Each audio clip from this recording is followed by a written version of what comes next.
Hello, good morning friends. स्वागत है आप सभी का हमारे YouTube channel Divya steno classes में। अगर आप हमारे चैनल पर नए हैं तो हमारे चैनल को सब्सक्राइब कर लीजिए और बेल आइकन को दबा लीजिए।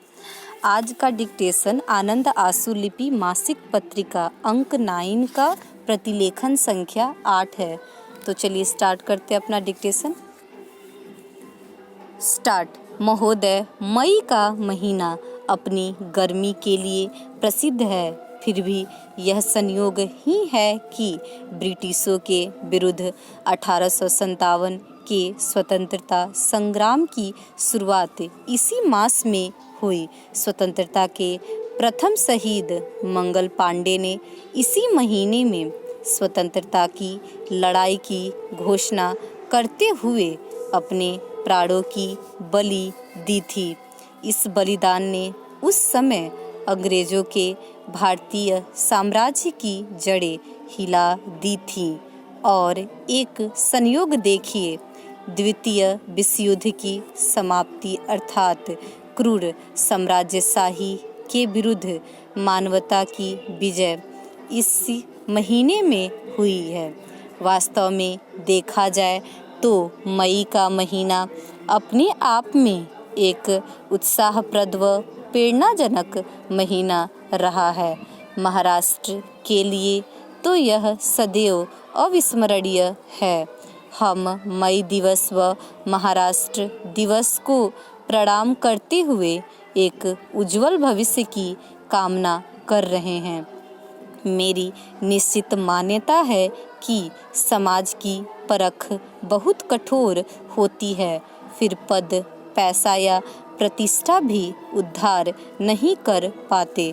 वर्ग संघर्ष से वर्ण संघर्ष तक की यात्रा करने वालों के लिए यह आत्मचिंतन का विषय होना चाहिए कि समाज ने उन्हें हाशिए में क्यों डाल दिया।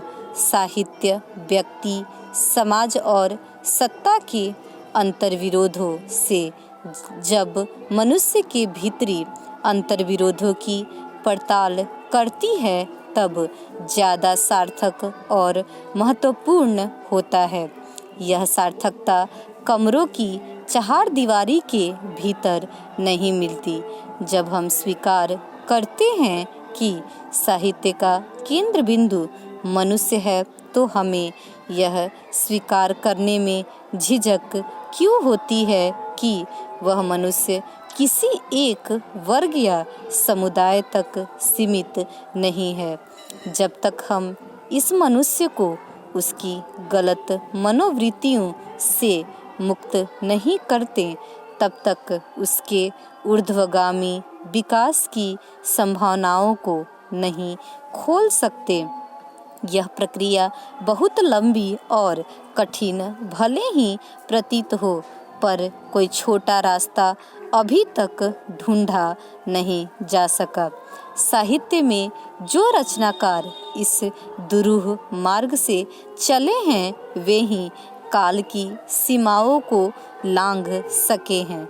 मैं यह मानता हूँ कि इस रास्ते से हटकर भी जो सृजन प्रक्रिया में लगे हैं वे कम से कम मनुष्य के विकास की संभावनाओं को तलाशने का प्रयास कर रहे हैं।